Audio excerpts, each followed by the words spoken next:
السلام علیکم ورحمۃ اللہ وبرکاتہ۔ الحمد للہ رب العالمین والعاقبۃ للمتقین والصلاة والسلام علی سید الانبیاء والمرسلین وعلی آلہ وصحبہ اجمعین، اما بعد۔ محترم ناظرین اور عزیز طلباء اور طالبات، تفسیر قرآن کا ہمارا جو کورس چل رہا تھا، کافی عرصے کے بعد اب اس سلسلے کو ہم آگے بڑھاتے ہوئے 18ویں پارے کی تفسیر سے آج شروعات کرنے جا رہے ہیں۔ 18ویں پارے کی شروعات ہوتی ہے سورۃ المؤمنون سے۔ سورۃ المؤمنون جو ہے یہ قرآن کریم کی 23 نمبر کی صورت ہے اور یہ مکی صورت ہے۔ اس میں ٹوٹل 118 آیتیں ہیں۔ آئیے شروع کرتے ہیں۔ اعوذ باللہ من الشیطان الرجیم، بسم اللہ الرحمن الرحیم۔ قد افلح المؤمنون، یقیناً کامیاب ہیں ایمان والے۔ الذین هم فی صلاتهم خاشعون، جو اپنی نماز میں خشوع اختیار کرتے ہیں۔ یہاں اللہ تعالیٰ نے کامیابی کے لیے فلاح کا لفظ استعمال کیا ہے۔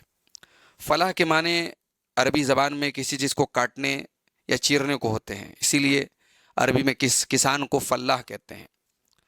تو چونکہ کامیابی حاصل کرنے والا بھی بہت ساری مصیبتوں کو چیرتے ہوئے اپنی منزل تک پہنچتا ہے، اس لیے عربی زبان میں کامیابی کو بھی فلاح کہا جاتا ہے۔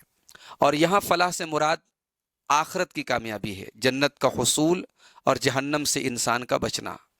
تو یہ کامیابی اصل کامیابی ہے۔ دنیا میں انسان نام کما لے، پیسہ کما لے، عزت کما لے، لیکن اگر آخرت میں وہ اللہ تعالیٰ کے عذاب سے نہیں بچ پائے گا تو یہ کامیابی نہیں ہے۔ کامیابی یہ ہے کہ اللہ تعالیٰ اس کو جہنم کی آگ سے بچا لے۔ تو یہاں اللہ تعالیٰ نے 18ویں پارے کی شروعات میں کامیاب بندوں کی کچھ صفات بیان کی ہیں کہ کون سے ایسے کام ہیں جو انسان کو کامیابی تک لے کے جاتے ہیں۔ فرمایا قد افلح المؤمنون، یقیناً کامیاب ہیں ایمان والے۔ اس میں سب سے پہلی شرط جو ہے وہ ایمان ہے۔ ایمان کے بغیر اللہ تعالیٰ کے ہاں اخروی کامیابی، آخرت کی کامیابی یہ پاسبل اور ممکن نہیں ہے۔ اس کے بعد دوسری پہچان فرمائی الذین هم فی صلاتهم خاشعون، جو اپنی نماز میں خشوع اختیار کرتے ہیں۔ خشوع سے مراد کیا ہے؟ خشوع کا مطلب ہوتا ہے جھکنا اور اسی طریقے سے کسی چیز پر فوکس کرنا۔ تو نماز میں خشوع دو طریقے کا، ایک ہوتا ہے دل کا خشوع اور ایک ہوتا ہے انسان کے پارٹس آف باڈی کا، اعضاء و جوارح کا خشوع۔ تو دل کا خشوع یہ ہے کہ انسان فضول قسم کے وسوسوں اور خیالات سے اپنے دل کو محفوظ رکھے اور پورا کنسنٹریشن جو ہے وہ نماز کی طرف رکھے۔ اور اعضاء و جوارح کا خشوع یہ ہے کہ کوئی فضول حرکت نہ کرے، جیسے بعض لوگ نماز میں داڑھی وغیرہ سے کھیلتے ہیں، کپڑے سے کھیلتے ہیں، آستین ٹھیک کر رہے ہیں وغیرہ وغیرہ۔ تو یہ تمام چیزیں خشوع کے خلاف ہیں۔ بلکہ انسان کے اندر کیفیت ایسی ہو، جیسے کسی دنیا میں ہم کسی بڑی شخصیت کے سامنے، بادشاہ وغیرہ کے سامنے جب ہم بہت ادب اور احترام سے کھڑے ہوتے ہیں، تو یہاں ہم رب العالمین کی بارگاہ میں کھڑے ہیں تو ہمارے دل پر بھی وہ ہیبت اور وہ ڈر ہونا چاہیے۔ اس کے بعد فرمایا والذین هم عن اللغو معرضون، اور کامیاب لوگوں کی تیسری پہچان یہ ہے کہ وہ لغو چیزوں سے اعراض کرتے ہیں، لغو چیزوں سے بچتے ہیں۔ لغو کس کو بولتے ہیں؟ ما لا فائدۃ فیہ من الاقوال والافعال، ان تمام باتوں کو اور ان تمام اعمال کو لغو کہا جاتا ہے جس کے اندر کوئی فائدہ نہ ہو۔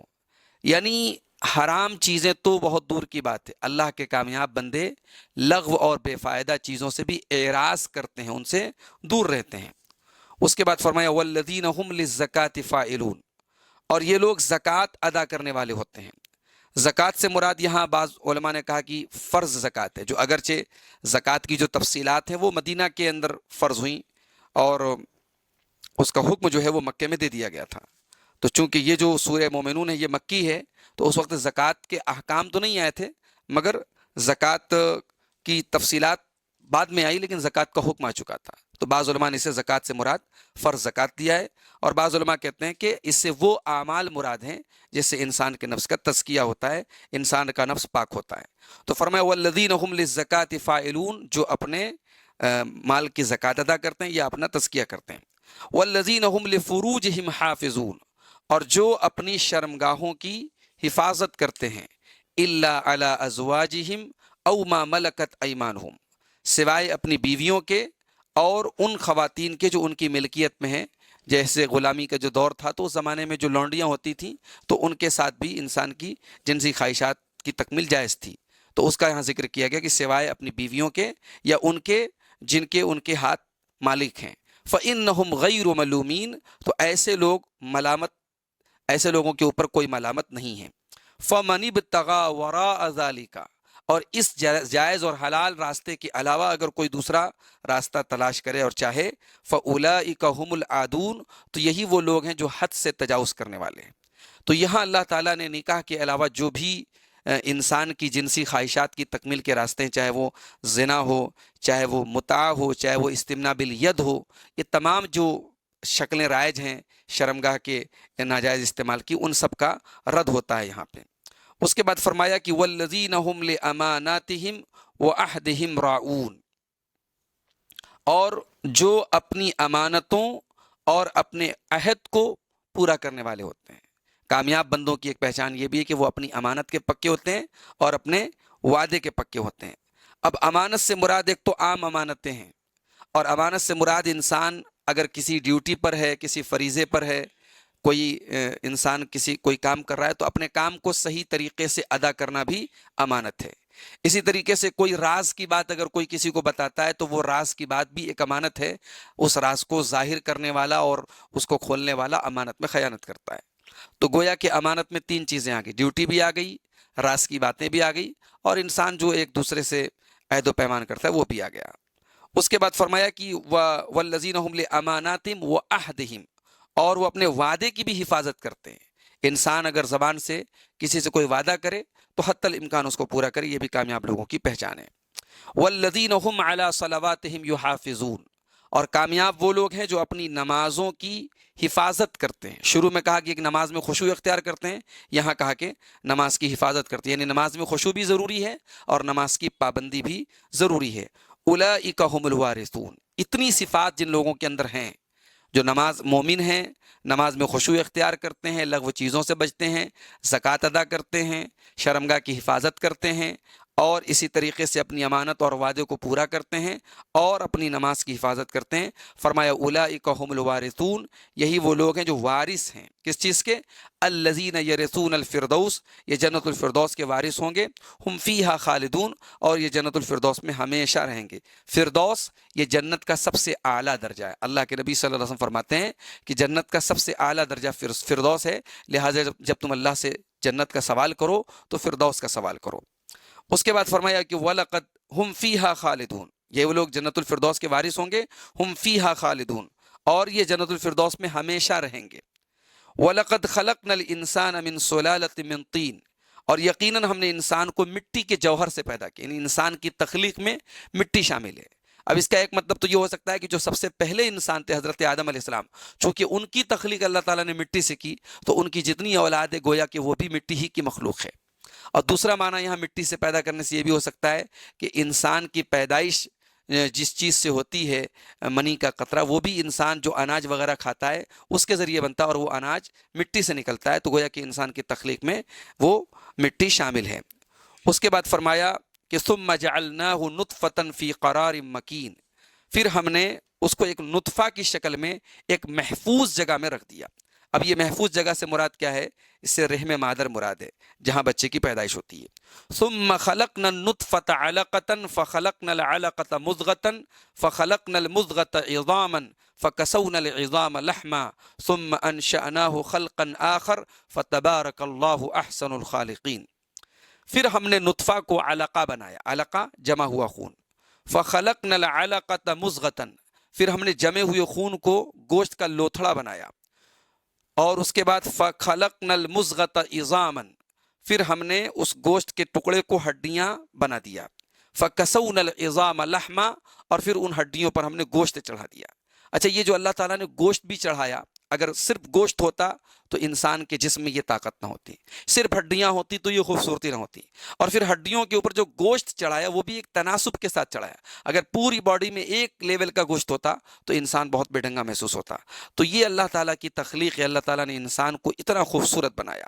تو پہلے نطفہ کو علقہ بنایا، جمع ہوا خون، پھر علقہ کو مضغہ بنایا، گوشت کا لوتھڑا، اور پھر گوشت کے لوتھڑے کو ہڈیوں کی شکل دی، اور ہڈیوں کے اوپر اللہ تعالیٰ نے گوشت چڑھایا۔ ثم انشأناہ خلقا آخر، اور پھر ہم نے اسے ایک دوسری بناوٹ میں پیدا کر دیا، یعنی اب وہ 9 مہینے کے بعد ایک بچے کی شکل میں دنیا میں وجود میں آیا۔ فتبارک اللہ احسن الخالقین، تو برکت والا ہے اللہ جو سب سے بہترین پیدا کرنے والا ہے۔ ثم انکم بعد ذلک لمیتون، پھر تم لوگ قیامت کے دن تم سب کے سب یقیناً مرنے والے ہو۔ ثم انکم یوم القیامت تبعثون، اور پھر قیامت کے دن تم سب کو اٹھایا جائے گا۔ وَلَقَدْ خَلَقْنَا فَوْقَكُمْ سَبْعَ طَرَائِقَ وَمَا كُنَّا عَنِ الْخَلْقِ غَافِلِينَ، اور یقیناً ہم نے تمہارے اوپر 7 آسمان بنا۔ طرائق طریق کی جمع ہے، راستے کو بولتے ہیں، چونکہ آسمان جو ہے یہ فرشتوں کا راستہ ہے آنے جانے کا، اس لیے اس کو طرائق بولا گیا۔ یا 7 طرائق سے مراد کے اوپر تلے 7 آسمان ہیں، اس لیے ان کو 7 طرائق کہا گیا۔ تو ہم نے تمہارے اوپر 7 راستے 7 آسمان بنائے۔ وَمَا كُنَّا عَنِ الْخَلْقِ غَافِلِينَ، اور ہم اپنی مخلوق سے غافل نہیں ہیں۔ یعنی ایسا نہیں کہ ہم آسمان بنا رہے تھے تو زمین والوں سے غافل تھے، بلکہ ہم ساری مخلوقات پر نظر رکھتے ہیں۔ اور اسی طریقے سے اس کا معنی یہ بھی ہو سکتا ہے کہ زمین سے ہمیں جو کچھ نکالنا ہو، زمین سے جو کچھ نکلتا ہے داخل ہوتا ہے وہ بھی اللہ کو معلوم ہے، اور آسمان سے کیا اتر رہا ہے کیا چڑھ رہا ہے وہ بھی اللہ کو معلوم ہے۔ اس کے بعد فرمایا کہ وَأَنزَلْنَا مِنَ السَّمَاءِ مَاءً بِقَدَرٍ، اور ہم نے آسمان سے پانی ایک اندازے کے مطابق، ایک صحیح انداز میں ہم پانی کو اتارتے ہیں۔ فَأَسْكَنَّاهُ فِي الْأَرْضِ، اور اسے ہم زمین میں ٹھہرا دیتے ہیں۔ وَإِنَّا عَلَى ذَهَابٍ بِهِ لَقَادِرُونَ، اور بے شک ہم اس پانی کے لے جانے پر قادر ہیں۔ جس طریقے سے پانی کو اتارنے پر قادر ہیں، پانی کو اسٹور کرنے پر قادر ہیں، تو ہم پانی کو اتنا زمین کے لیول میں اندر بھی کر سکتے ہیں کہ انسان پانی نہ نکال سکے۔ اور یہاں اللہ تعالیٰ نے ایک بات کی کہ ہم نے آسمان سے پانی کو ایک اندازے کے مطابق اتارا، تو اتنا زیادہ بھی اللہ تعالیٰ نے نہیں اتارا کہ جس سے تباہی پھیل جائے، اور اتنا کم بھی نہیں کہ جس سے ضروریات پوری نہ ہوں۔ اس کے بعد فرمایا کہ فَأَنشَأْنَا لَكُمْ بِهِ جَنَّاتٍ مِّن نَخِيلٍ وَأَعْنَابٍ لَكُمْ فِيهَا فَوَاكِهُ كَثِيرَةٌ وَمِنْهَا تَأْكُلُونَ، اور ہم نے تمہارے لیے اسی پانی کے ذریعے کھجوروں اور انگوروں کے باغات پیدا کیے ہیں۔ اسی پانی کے ذریعے ہم نے تمہارے لیے کھجوروں اور انگوروں کے باغات پیدا کیے ہیں، اور اور اس کے بعد فرمایا کہ لکم فیہا فواکہ کثیرہ، اور ان باغات میں تمہارے لیے بہت سارے میوے ہیں۔ ومنہا تأکلون، اور اس میں سے تم کھاتے ہو۔ وشجرۃ تخرج من طور سیناء تنبت بالدہن وصبغ للآکلین، اور ہم نے اسی زمین سے ایک ایسا درخت نکالا جو طور سینا سے نکلتا ہے۔ طور سینا سے مراد فلسطین کا علاقہ ہے جہاں زیتون کی کھیتی کثرت سے ہوتی ہے۔ تو طور سینا سے یہ درخت نکلتا ہے، تنبت بالدہن، جو تیل نکالتا ہے، وصبغ للآکلین، اور جو کھانے والوں کے لیے سالن کا کام کرتا ہے۔ زیتون کا جو درخت ہوتا ہے اس ایک بہترین جو ہے اس سے تیل بھی نکلتا ہے اور وہ سالن کا بھی کام کرتا ہے۔ تو یہاں اللہ تعالیٰ نے زیتون کی فضیلت بیان کی۔ اس کے بعد فرمایا کہ وَإِنَّ لَكُمْ فِي الْأَنْعَامِ لَعِبْرَةً، اور بے شک تمہارے لیے چوپایوں میں بہت عبرت ہے۔ نُسْقِيكُم مِّمَّا فِي بُطُونِهَا وَلَكُمْ فِيهَا مَنَافِعُ كَثِيرَةٌ وَمِنْهَا تَأْكُلُونَ، اس کے پیٹ میں جو کچھ ہے اس میں سے ہم تم کو پلاتے ہیں، یعنی دودھ پلاتے ہیں۔ وَلَكُمْ فِيهَا مَنَافِعُ كَثِيرَةٌ، اور ان چوپایوں میں، ان حلال جانوروں میں جن کا تم دودھ پیتے ہو، ان جانوروں میں تمہارے لیے اور بھی بہت سارے فائدے ہیں۔ وَمِنْهَا تَأْكُلُونَ، اور انہی میں سے تم کھاتے بھی ہو، یعنی دودھ بھی مل رہا ہے اور اس سے دوسرے فائدے بھی اٹھا رہے ہو اور اس کو کھا بھی رہے ہو۔ وَعَلَيْهَا وَعَلَى الْفُلْكِ تُحْمَلُونَ، اور ان چوپایوں پر اور کشتی پر تم سواری کرتے ہو، سوار کرائے جاتے ہو۔ تو بہت سارے چوپائے ایسے ہیں کہ جن کو اللہ تعالیٰ نے سواری کے لیے بنایا ہے۔ وَلَقَدْ أَرْسَلْنَا نُوحًا إِلَىٰ قَوْمِهِ فَقَالَ يَا قَوْمِ اعْبُدُوا اللَّهَ مَا لَكُم مِّنْ إِلَٰهٍ غَيْرُهُ، اور یقیناً ہم نے بھیجا حضرت نوح علیہ السلام کو ان کی قوم کی طرف، تو انہوں نے جا کر کے اپنی قوم سے کہا کہ اے میری قوم، اللہ کی عبادت کرو، اس کے سوا تمہارا کوئی معبود نہیں ہے۔ افلا تتقون، کیا تم اللہ کے ساتھ کسی اور کی عبادت سے ڈرتے نہیں ہو؟ فقال الملأ الذين كفروا من قومه ما هذا الا بشر مثلكم، تو ان کی قوم کے سرداروں نے کہا کہ یہ تو نہیں ہے مگر تمہارے جیسے رسول، یعنی نوح علیہ السلام کو ان لوگوں نے کہا کہ ما هذا الا بشر مثلكم، یہ تو نہیں ہے مگر تمہارے جیسے بشر، یعنی ان کے بشر ہونے کی وجہ سے، ان کے انسان ہونے کی وجہ سے نوح علیہ السلام کی قوم کے جو بڑے بڑے سردار تھے انہوں نے رسول ماننے سے انکار کر دیا۔ کہا کہ ما هذا الا بشر مثلكم، یہ تو نہیں ہے مگر تمہارے جیسا ایک بشر، یرید ان یتفضل علیکم، اور یہ تم پر فضیلت حاصل کرنا چاہتا ہے، تم سے بڑا بننا چاہتا ہے۔ وَلَوْ شَاءَ اللَّهُ لَأَنزَلَ مَلَائِكَةً، اور اگر اللہ تعالیٰ کو منظور ہوتا، اللہ چاہتا تو آسمان سے فرشتوں کو اتار دیتا۔ ما سمعنا بهذا فی آبائنا الاولین، ہم نے اس کے بارے میں اپنے باپ دادا، پہلے کے باپ دادا سے کبھی نہیں سنا، یعنی اگر واقعی میں یہ نبی ہیں تو ہمارے باپ دادا نے ان کے بارے میں کیوں نہیں بتایا، اور یہ ہمارے جیسے رسول کیوں ہیں؟ ان ہوا الا رجل بہ جنہ، یعنی یہ انسان کیوں ہیں، اس پر ان لوگوں کو اعتراض تھا۔ اس کے بعد ان لوگوں نے کہا ان ہوا الا رجل بہ جنہ، یقیناً اس شخص کو جنون ہے، یہ شخص پاگل ہو گیا ہے، فتربصوا بہ حتی حین، تو ان کو ایک وقت مقرر تک ڈھیل دے دو۔ یہ بات حضرت نوح علیہ السلام کی قوم کے جو بڑے بڑے سردار تھے ان لوگوں نے کہی۔ قال رب انصرنی بما کذبون، حضرت نوح علیہ السلام نے اللہ سے مدد طلب کی، کہا کہ اے میرے پروردگار میری تو مدد فرما ان کے جھٹلانے پر، یہ مجھے جھٹلا رہے ہیں، اب میں تیری مدد کا محتاج ہوں، تو میری مدد فرما۔ فاوحینا الیہ ان اصنع الفلک باعیننا، فاوحینا الیہ، تو ہم نے نوح علیہ السلام کو وحی کی، ان اصنع الفلک باعیننا، کہ آپ کشتی بنائیے ہماری آنکھوں کے سامنے، ووحینا، اور ہماری وحی کے مطابق، فَإِذَا جَاءَ أَمْرُنَا، تو جب ہمارا حکم آ گیا، وَفَارَ التَّنُّورُ، اور تنور ابل پڑا۔ تنور سے کیا مراد ہے، ہم نے سورہ ہود کی تفسیر میں بتایا تھا کہ تنور سے مراد روئے زمین ہے، یعنی پوری روئے زمین سے پانی کے چشمے نکلنے لگے۔ تو جب ہمارا حکم آ گیا، وَفَارَ التَّنُّورُ، اور تنور ابل پڑا، فَاسْلُكْ فِيهَا مِن كُلِّ زَوْجَيْنِ اثْنَيْنِ، تو جب ایسا ہو جائے تو اے نوح تم اپنی کشتی پر ہر قسم میں سے ایک جوڑا، جتنے جانور اس وقت تھے، جتنے انسان تھے، سب کے جوڑے کو آپ اپنی کشتی پہ سوار کر لیجئے، وہ اہلکا، اور اپنے پریوار کو، اپنی فیملی کو، اپنے گھر والوں کو بھی آپ کشتی پہ سوار کر لیجئے، الا من سبق علیہ القول، سوائے ان لوگوں کے جن کے بارے میں ہماری بات پہلے سے گزر چکی ہے، یعنی جن کے بارے میں عذاب کا فیصلہ ہو چکا ہے، الا من سبق علیہ القول منہم، ان میں سے جن کے اوپر ہماری بات پہلے سے ہو چکی ہے ان کو چھوڑ کر کے، ولا تخاطبنی فی الذین ظلموا، اور اے نوح مجھ سے ظالموں کے بارے میں کوئی بات مت کرنا، انہم مغرقون، بے شک وہ ڈوب جانے والے ہیں۔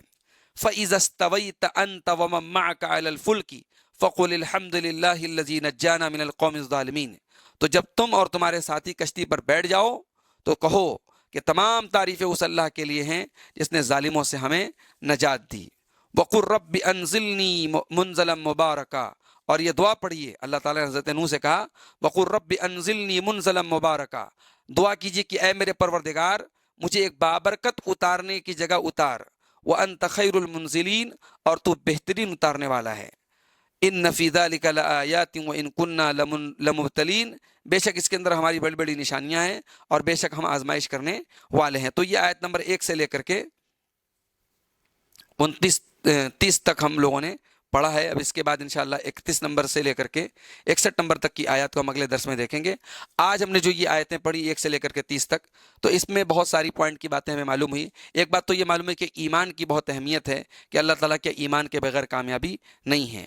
اسی طریقے سے مومنین کی ایک صفت یہ معلوم ہوئی کہ وہ لغو سے اعراض کرتے ہیں، جو لغو سے بچے گا تو وہ حرام سے کیوں نہیں بچے گا۔ اسی طریقے سے حفظ فروج کی اہمیت معلوم ہوئی، اپنی عزت و آبرو کی اور شرمگاہ کی حفاظت کی اہمیت معلوم ہوئی۔ اسی طریقے سے یہ بھی پتہ لگا کہ امانت اور عہد کی اسلام میں بہت اہمیت ہے، اور نماز کی اہمیت بھی معلوم ہوئی کہ شروعات میں کامیابی کے جب سبب بیان کیا تو شروعات میں کہا کہ کامیاب وہ لوگ ہیں جو نماز میں خشوع اختیار کرتے ہیں، اور آخری پہچان کی بیان کی کہ وہ نماز کی حفاظت کرتے ہیں۔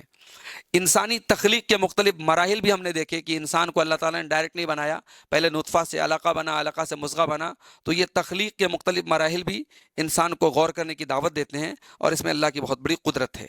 اسی طریقے سے پانی کے بارے میں ہم نے دیکھا کہ اللہ تعالیٰ نے کہا کہ اگر ہم چاہتے تو پانی کو ہم ختم کر دیتے اور دنیا والوں سے کو پانی سے محروم کر دیتے۔ اسی طریقے سے اہل کفر کی ایک بات معلوم ہوئی کہ وہ رسول کو چونکہ انسان کی شکل میں دیکھتے تھے، اس لیے رسول ماننے کے لیے تیار نہیں ہوتے تھے۔